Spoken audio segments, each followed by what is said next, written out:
All right, everyone, 7:19 the time right now. So this is live, 7:19 on Tuesday, and we're looking live out over the plaza. And it's been a rainy day, stormy day. We have flash flood warnings in effect. We've got a flood watch in effect. We've had tornado warnings earlier in effect. No more of those. The severe threat's really coming down. It's just been a busy, busy day. And I want to take some time here, go over what happened today, and also what's coming next. What's tonight look like, and how is it going to roll into tomorrow morning? And there's been some oddball stuff that happened today, so I want to go through some of that. I do have the Facebook comment section up, so if you have a question, if you have a comment, you can post it over there. I'll see it. I'll answer it if you're nice. Those of you that are mean, I ain't going to answer your questions. But just want to make it myself available if you have any questions. We were on TV for several hours, Warren Sears and I, covering what we saw with the tornado warnings and the big severe thunderstorm warning. We had at one point 10,000 power outages within the general Kansas City metro. And we had semi-trucks blown over on the interstates. We had 2 of those. I mean, there was something going on today. And just want to look back at that. Okay, so let's start out now. Any more storms on the way? No, not really. We have rain. Flooding is a concern for the night. If you're southeast of Kansas City, we've got 2 counties that are left, in Clinton and Sedalia. These are the 2 counties that are left for the tornado watch. And essentially what's going on is the Storm Prediction Center, that's a branch of the National Weather Service that puts out the watches. There's a couple storms that are going to be going into those counties that are kind of strong, and they just want to make sure these things don't spin as they go into those counties. But the severe threat is done. All right, so the flood threat continues, though that will come down. All right, so it just takes time, but we're aggravating an already flooded situation with more rain. It's just not as intense as it once was. So are we good for the rest of the day? Yes. All right. So let's show you the radar. And what we're watching, the reason why we still have Clinton and Sedalia under the tornado watch is these storms right here. And they're just strong spring storms. They're not rotating. They're not severe, but they are moving in that general direction. We're just going to be extra cautious is what the Storm Prediction Center is saying before we say all clear. After that, it's all clear. Now, what we have in Kansas City is just rain. All right, it's just regular old rain. I'm not even seeing lightning with it. You're not getting thunder. At least I don't see it. Now, we do have some thunder occurring down south. These are just good spring showers. It is wrapping up Lawrence and Easton and St. Joe and Cameron, so we're all on the back side of it there. And then what you see here, these are the flash flood warnings. Now, they've been trimmed back. At 7 p.m., we dropped a number of them. We do still have one that continues for the north side of the loop. This is going to be up just east of the airport, so Gladstone, Liberty, Plattsburgh, this Excelsior Springs. This flash flood warning goes until, let's see, 7:30, so it's almost wrapped up. All right, so this is a spot where we've seen between 1 and 3 inches of rain. Another 1 to 3 is possible. The worst of the flooding, though, has been south. In fact, in Garnett, they had 2 water rescues today. So Anderson County in Kansas. That's gotten better. The flash flood warning there has dropped, but it does continue for, just south of Paola to Mound City, Harrisonville, and Butler, where we just had some heavy rain come through. Look at how much rain we had. All right, so these are estimated numbers, not official numbers, but it gets us in the ballpark from the radar, and it scans around and gives you an idea of how much rain had fallen. And down here by Ottawa, Garnett, Lacine, we've had a half a foot of rain. Think about a half foot of snow. That's a lot. To have a half a foot of rain is a tremendous amount. That would be 60 inches of snow if it were snow. 60 inches. It's crazy. So no wonder why they had trouble down there today. And you throw anything else on top of that, it's just going to aggravate it. Now, again, those are estimated, but somewhere around there, 5-6 inches. We've had a lot around the metro, too. Now, 1, 2, 3, 4 inches of estimated rain. The most I've seen has been up by the airport, so Farrell View and Platte City, some of those places, about 4 inches has been estimated. And through the rest of tonight, this is why we still have a concern for some flooding, is we're going to tack on a little bit more. Not what the heaviest is done, but as we go through the night, you might see an additional 1/4 inch, 1/2 inch. To our south, maybe 1 inch of rain. I don't know why this isn't working. Lost it. Anyway, I was going to show you how much rain we could see through the rest of tonight, but it's not coming through. So it could be about another 1/4 inch in Kansas City, a little bit more to the south where we could have pockets of an inch or so. But we have swollen rivers and streams and creeks and waterways. The ground is saturated. We've got, all the flood-prone areas that we know of. It's just waiting for a little bit more, and then it could cross over and, ponding on roadways, all that kind of stuff. Just watch it for tonight.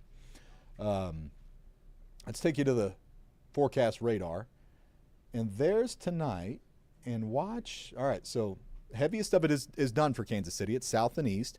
Severe threats almost done. Here's by 10, and notice we don't completely break free from it. It is going to become more isolated. It's going to kind of come and go instead of be persistent. It's going to be much lighter as we go into the evening hours.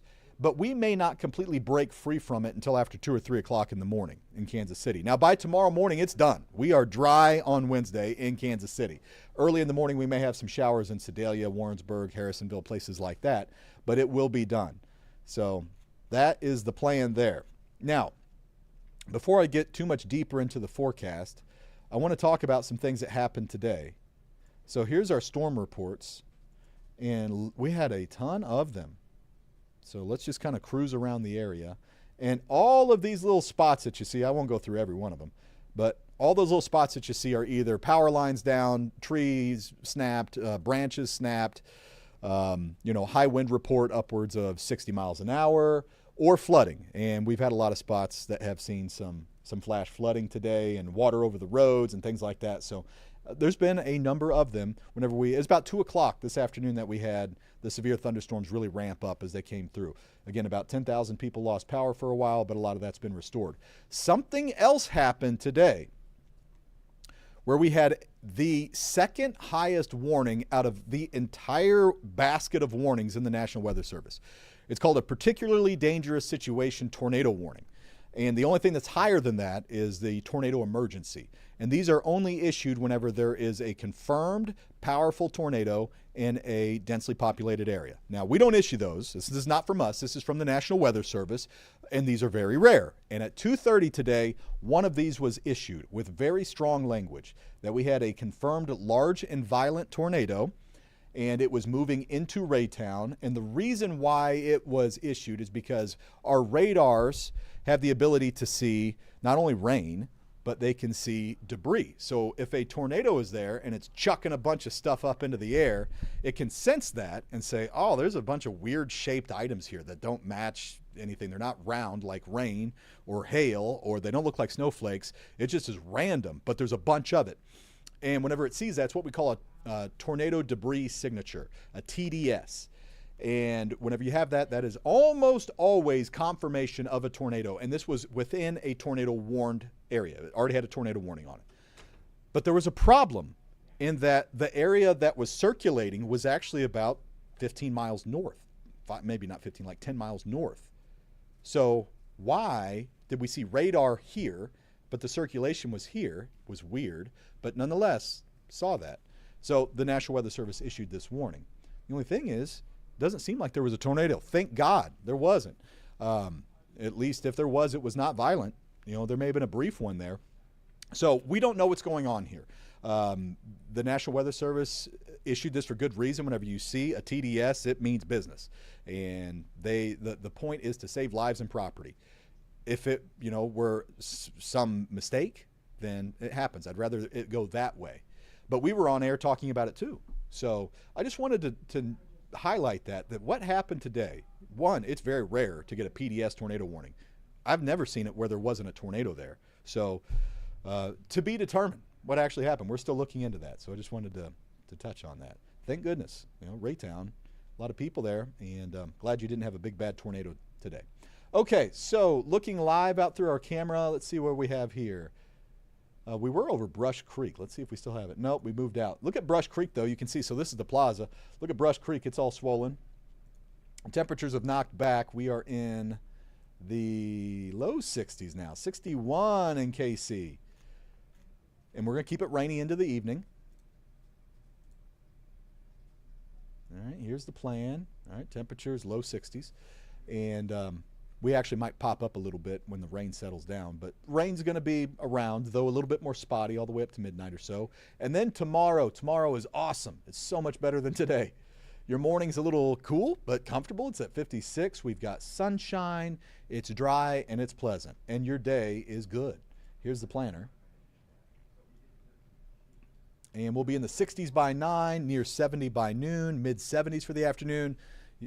Sunshine. I don't know it's going to be pristine blue skies, but you've got lots of sun, light humidity, light winds, low humidity, light winds, and 70s. It's a good day, especially after severe storms and rain like we had today. High temperature is about 5-6 degrees below normal. Normal is 81.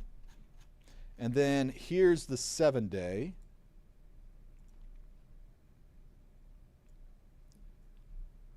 And Thursday could see a little bit of rain.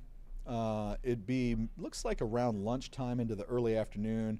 So 30% chance. I don't think it's going to be a big impact on the day, but just know Thursday's not all dry everywhere all day long. Still mid 70s. Friday, we're first warning you that it could be pretty wet. Now, not like we had today. I don't see a severe risk with it. I don't see flood risk with it, but the morning could be pretty wet. Now, this is one of our long-range computer forecasts.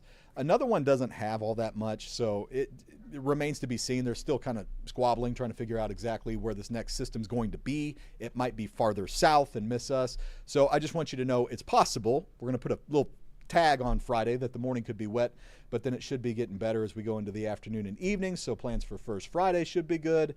And then our weekend, warming up. We're going to be back into the upper 70s, low 80s. A little bit of rain on, low chances. It'd be spotty. I think Saturday's dry. Sunday's probably dry, but there's a front coming through in the afternoon and evening that could spark a few spotty storms. And then next week is going to be low 80s, all right, and mainly dry Monday, Tuesday. All right, so that's that. Now let me check some of the questions over here. How many do we have here? All right. Do we have any potential for severe weather the rest of this week? Katie, no, nothing obvious for us for the rest of this week. You're in June. You never want to say never. You can have a stray afternoon thunderstorm, punch out some hail or some gusty winds, but nothing big, nothing to worry about. Any more rain? Yes, we have rain into the evening. And tonight, though, it's going to become less and less and less. And then we have more rain possible on Thursday and Friday. Both those look less than what we had today. The tornado watches canceled for Cass County. Yes. Glad I didn't mow yesterday. Yeah, it's going to grow like a weed. It was scary today. Let's see, Zachary. Yeah, that tornado warning was scary. That tornado warning, that language is designed to move you to action. This is a particularly dangerous situation. Get to safety, life and death, that kind of stuff. So, yeah, I mean, you see that, and you should be moving. It's designed to elicit an emotion. Again, I don't think there was a tornado there. Let's see. Radar mistake. Yeah, the radar saw something. There was something there. I just don't know what it was. And it's very unusual, very unusual. So they did say there was a confirmed tornado on the ground at the stadium. No, I've not seen that. There was a tornado warning around the stadium. It was never confirmed. That was the same warning as the one that was in Raytown. So there was a lot of confusion because there was strong rotation right over Arrowhead. And then we had the confirmed tornado warning, which was the same box. So the two spots that were being discussed were in the same box. And the one that was confirmed was the Raytown tornado, even though I don't think there was a tornado there. So I've not heard of any confirmation of a tornado at the stadium. And of course, it takes time to do the ground. There may have been. There was video that we've seen, and we've poured through a ton of video and pictures of some debris that's kind of being thrown around at the K. But, we had strong storms coming through with 60 to 70 mile per hour winds. Doesn't mean that there was a tornado, but there was rotation, so there might have been. What will happen next is the National Weather Service will go out and conduct what are called damage surveys and try to determine where there was a tornado, if there was a tornado, any of that kind of stuff where we had the warnings. So we'll see what they come up with. Yeah, we don't know. We don't know yet. All right, everybody, I think that's all the questions, and hope that this was helpful for you, and I hope that you sleep easier tonight and enjoy tomorrow. Tomorrow's going to be a better day, so we deserve it, huh? In the meantime, have a great night. Thanks for joining us. Take care. See you at 10.